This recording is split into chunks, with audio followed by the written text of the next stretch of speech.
Assalamu alaikum wa rahmatullahi wa barakatuh. Ombaka lumu wa Mityana ayanyudde ekiteeso mu parliament ekyokukyusa engeri leader opposition gyalondebwamu.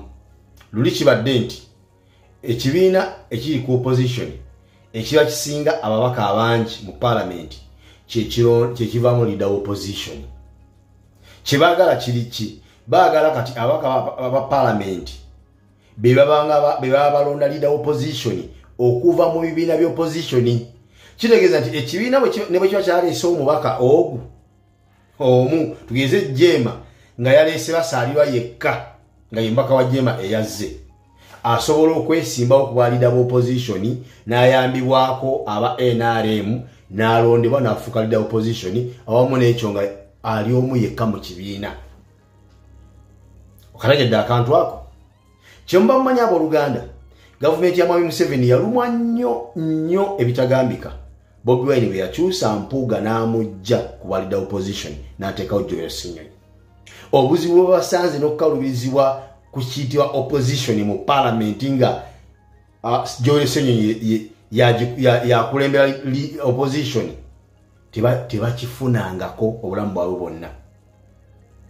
Era kyovolaba nti Anita Among parliament ennaku zino yagyesonyiwa agigenda kitono, era emirundi gyazze mu ntula za parliament mitono ddala. Ebiseera ebisinga obungi Thomas Taiwa yabeerawo okuva Ssenyonyi yafuuka leader opposition olw'obuzibu bw'abadde ng'asanga bwe babeera mu parliament. Ebibuuzo ebibadde bimuuzibwa nga ku nguzi gy'alya nga talina ansa zaabyo, yasalawo kwesonyiwa parliament.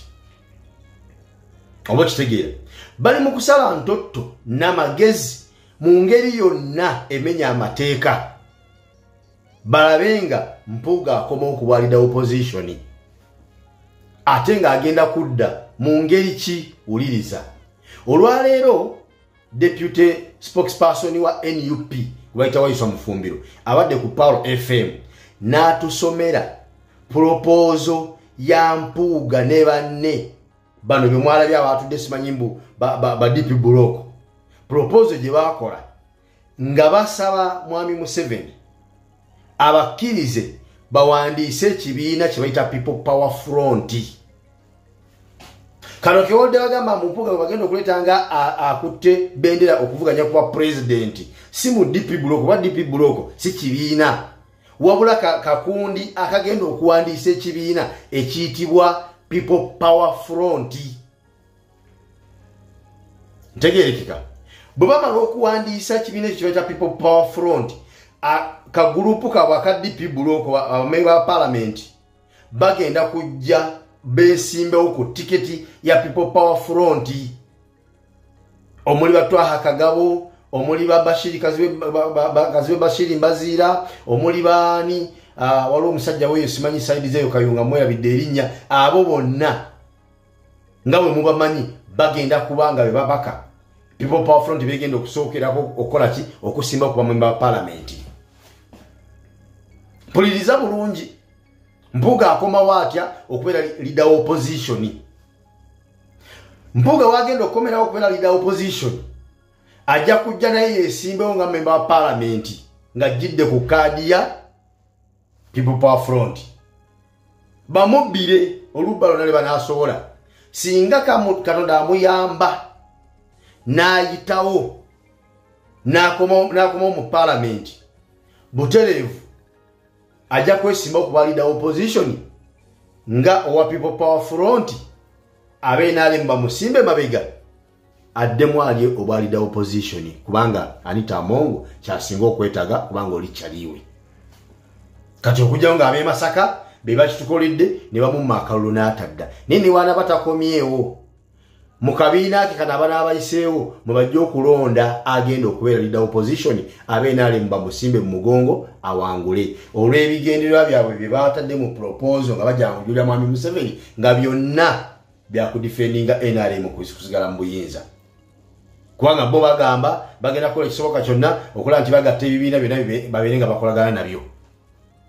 Ekyo kimu mu bimu birabe bagamba bo bagamba nti bali ready mu parliament okubeera nga bakkaanya era nga bawulize nnyo eri anabeera speaker wa parliament bwe bananga bagenze mu parliament abaka babanabeerayo bajja kuba bakwatagana bulungi nga bakiziganya bulungi nnyo ne speaker wa parliament so singa bana ba NUP abamuteeka ku task okumubuuza ku buli bwenguzi bwakola okumubuuza ku bumunyi bw'amateeka bo bajja kwera ba yes nga opposition ezibaddewo zonna bwe zibadde nga zijja ziri kati bagala kuzzaawo kiri kibabadde bamanyire kiyitibwa opposition etalwana kubajja mu buyinza wabula erwana okubakuumira mu buyinza kati eno opposition eriwo yakyagulanyi yo erwana kubajja mu buyinza kitegeeza nti baaluuzinga opposition gye baali balina eyaabwe kati banoonya butya bwe bagizza era bamala okwanjula propose eyo omukulu n'agitunulamu ne bagimusomeramu n'agisiima omu ku baaliwo ng'esomebwa oba ng'ereetebwa bamuyita nsababutuulo nekkiriza omukulu n'agikkiriza era ne babalirizingira obuwumbi 3.5 okubeera nga batandika omulimu ogwo ng'ekikulu kya opposition ekireeta ekibiina kya People Front kizze kulwana kujjawo NUP mu political space mweri era nga bagamba bagenda kufuba nnyo okulaba nti basikiriza abavubuka bonna okubajja ku NUP bayingire mu People Power Front kubanga abavubuka bali ebitundu 75 ku buli 100 mu Uganda ebyo byonna byali mu proposal waiso ava bisoma yo kugundi Power FM genda yo ulirize program bwebadde gye bayita simanyi namwatulira